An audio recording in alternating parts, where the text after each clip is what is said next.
but can you tell us a bit about yourself and how you got involved with the dog business, so to say? Gosh, the dog business. Yes. Well, it all began when I was really young because my dad, he was a retired army officer, and quite an old dad to have, particularly in those days. He was secretary of the Shropshire branch of the RSPCA. So this was when I was sort of about 7 to about 15. So I learned at a very early age about animal cruelty. And my dad was a massive dog lover. All our dogs were rescues at home and so on. And I used to go around with him shaking a tin, and collecting money and everything. So that's really where it all began.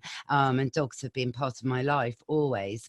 Naturally, when I just moved to London after studying my psychology degree, nowhere was dog friendly, and I had to wait until 2002 to bring my first own real dog of my own as a grown-up into my life, and that was Molly, my first miniature bull terrier, with whom I shared the best 13 years of my life. We did so much together. That's why, not least launching the radio show, which is now called the Barking Hour on Radio London, but before that it was called Barking at the Moon, and that ran for 3 years on the Late Show, and that really sort of put our mark on it, if you like. That led to a book and to the Titchmarsh show and to a Sky documentary and loads of TV things, and a lot of radio, which still continues.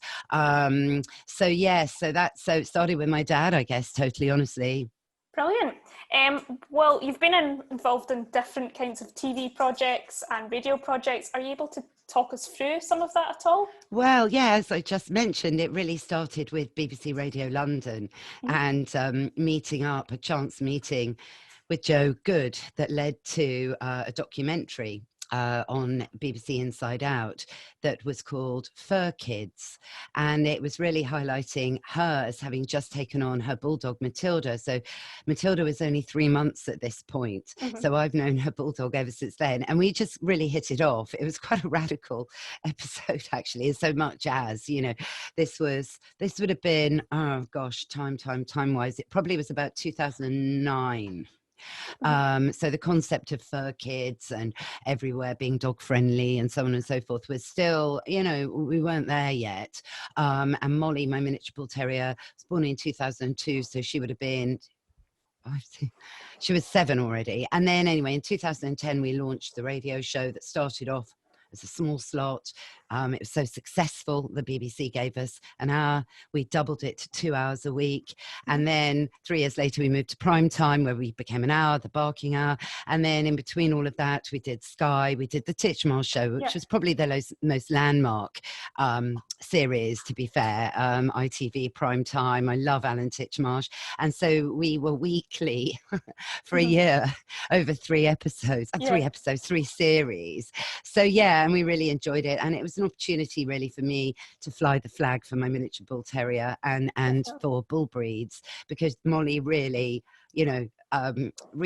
broke boundaries, I guess, as an ambassador, and particularly the episode where there was a miniature horse on the set with us. That's very funny in itself. But Molly, did so much. And we did a lot for raw food as well on the programme. Highlighting, one episode, Molly ate a raw egg, for example, in front of millions of people watching. So it was a landmark time, really enjoyed it. It was so much fun. Brilliant. Now, you mentioned a term, fur kids. Could you maybe explain what that is, just for people that don't know what it is, essentially? Okay, well, it is actually listed in one of the latest Oxford dictionaries, and I guess it really describes, a dog or a pet being a surrogate child. I've never really gone with the word surrogate as part of that definition, but I think it just sums up how we are, as humans, oftentimes living more alone, more isolated lives. Obviously at the moment with COVID, and we're going to get to that, I'm sure.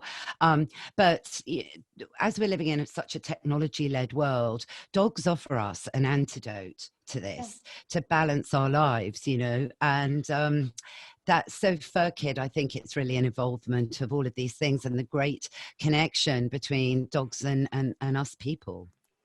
Now, obviously, COVID, it's hard not to mention during this time. What advice would you give for anyone that's considering buying a dog during this time? Because as you say, it can be quite isolating. So what advice would you give? Well, dogs have been so in the news the last 6 months. No one can believe it. We went into lockdown having run out of toilet roll, and we've come out, well, and the situation is still evolving, isn't it? Yeah. We really don't know what's going to happen.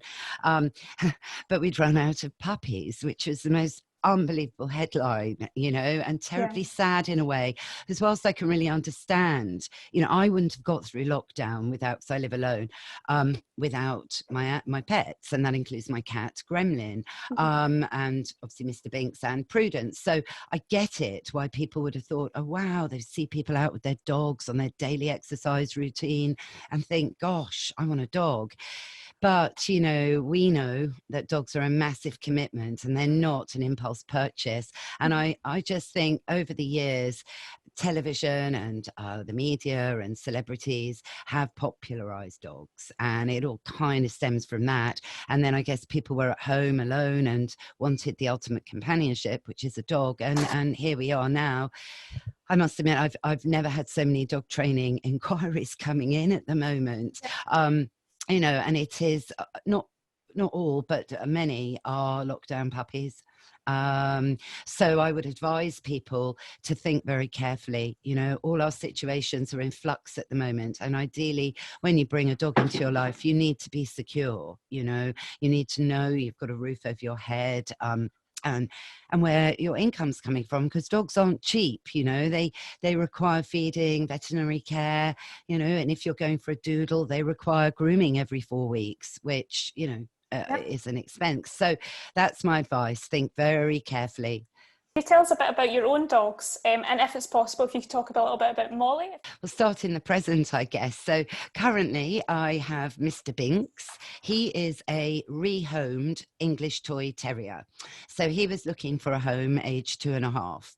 And I'd always been fascinated by this breed. I do love the vulnerable British breeds, actually, as a kind of phenomenon, because I feel it's very sad that certain breeds of dogs are actually, impossible to say this, but they are facing extinction simply because there is no demand, because people don't know that they exist. And everyone unfortunately seems to think a cockapoo is one of the only breeds of dogs to get. There's nothing wrong with a cockapoo, but there are other breeds available. Anyway, so English toy terrier is very old Victorian breed. They are facing extinction. And anyway, Mr. Binks came into our life to be the young dog, to bring a bit of zest back into Molly. And that's how he came in. Okay. And their relationship was hilarious because Mr. Binks, he's only got one hip and he's got Legg-Calvé-Perthes disease, which I didn't know at the time. Not that it would have made any difference. I was still taking him on. He was very weak. He was very shy. He was terribly scared of everything. And Molly really showed him the way. So he wasn't sort of in her face going, yeah, play with me. But he brought Molly out in a different way. He brought out her matriarchal, maternal skills, which she had in droves. So it actually, without being a threat, because Mr. Binks was never going to be a threat to her empire. So it worked really well. Sadly, Molly passed age 13 on the 1st of July 2015, and it did actually break my heart. There were complicated circumstances around it, not least that she had bladder cancer, which I'd kept in remission through my study with the College of Integrated Veterinary Therapies. And she was on great form. Anyway, I left her for 24 hours in someone's care and something happened. And it caused secondary tumours, unfortunately, to happen. And, at that point, I tried everything, but, you are fighting a losing battle, unfortunately. But she passed really peacefully in bed together, and I have her ashes here with me. So, and, I understand, that dogs just aren't pre-programmed to live long enough, but it does show, this great bond that really... my mother died 18 months later, and whilst I was sad and everything, of course, but it didn't touch the sides. It sounds awful, but it's because it's a different relationship with your dog. Everyone has ups and downs with their parents, with their siblings, with their aunts and uncles and so on, but with a dog, it's just consistent, unconditional love. And I believe the reason we domesticated dogs all those years ago was actually to fulfill the one thing the human condition actually lacks, you know, is unconditional love. If you think about it, everything is quid pro quo very often, you know. So that's, I think, part of it. I think that is why the dog was the first animal to be domesticated.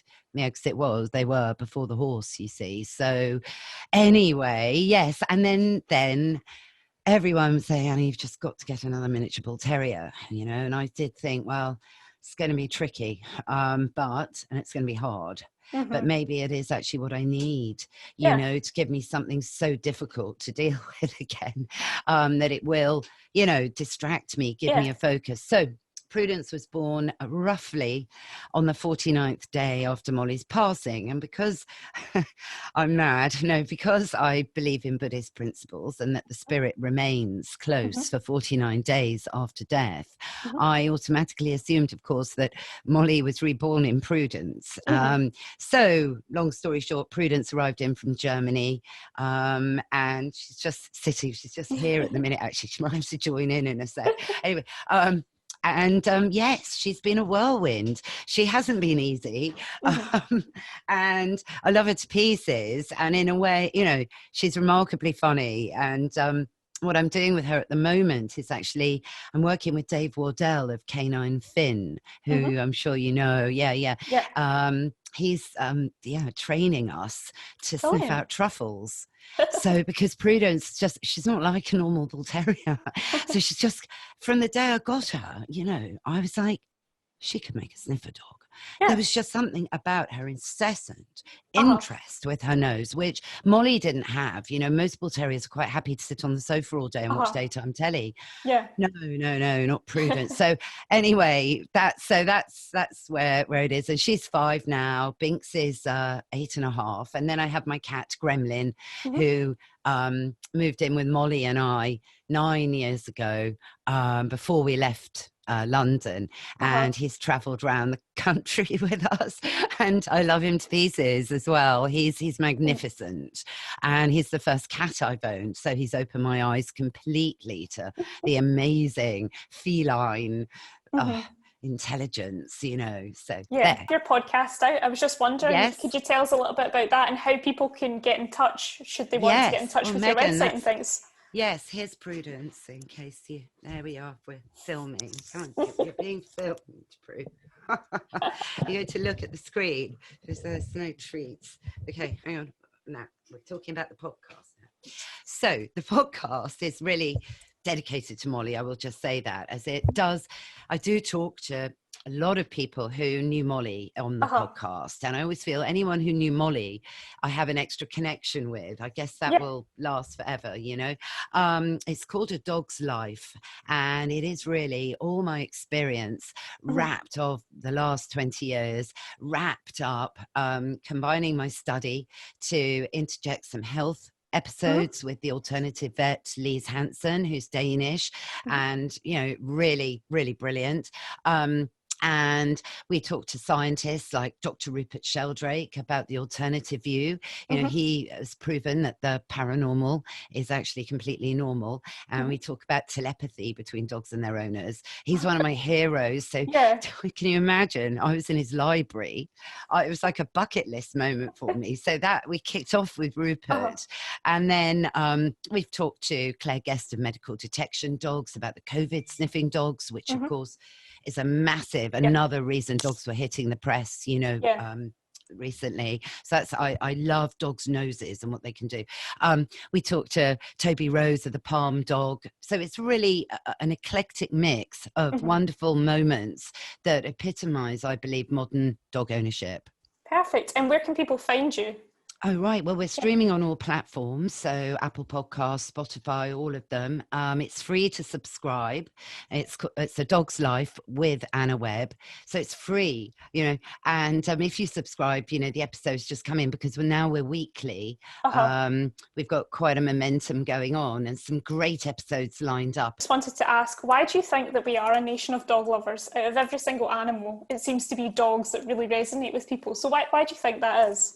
Well, I think it is because they were the first animal, you know, us humans way Hmm. back when we weren't like we are now, domesticated, you know. I think it is because of where that all began. How that happened is still the missing link, you know, which I find fascinating. You Hmm. know, we know the wolf that all dogs descended from doesn't exist anymore, but Hmm. finding that DNA, that connection, what was it? Did we approach the wolves, or did Hmm. the wolves approach us? You know, Hmm. some people say we approached them because there was something missing from our human society. And Uh-huh. I think that's why the dog is such a connection for us, because we've evolved for, you know, minimum 20,000 years, right? So the dog was found last Uh-huh. week in the mountains of Italy, a dog Yeah. like skeletons. That was all right. So it's 20,000 years old. That's the oldest one yet that is definitely a dog.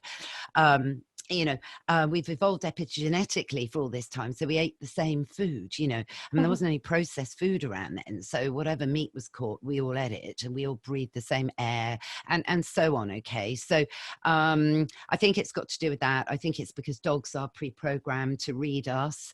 They understand pointing, where chimpanzees don't understand what pointing is. Our nearest Hmm. cousin hasn't got a clue if you Yeah. pointed a banana, but a dog does. So hang on, what is this?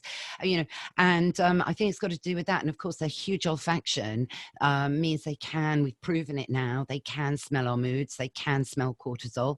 So that old anecdote, dogs can smell fear, is true It's true. all along. Yeah. Yeah, you know, because actually medical detection dogs discovered that with a case study, but that's the side issue. So I Hmm. believe it's all of these things because dogs actually do understand us. And so this is hugely rewarding for us. And they offer us the loyalty. And we talked about unconditional love earlier, that I think many human relationships do definitely lack. So, you know, I just wish sometimes we would sharpen up a bit and be, you know, learn how to speak dog back, you know. And I Hmm. think there's a lot, I think we let them down a lot, Yeah. dogs. I think they deserve sometimes more, not always, but I think we mustn't underestimate the care and our duty of care in line with the Animal Welfare Act that dogs are meant to have.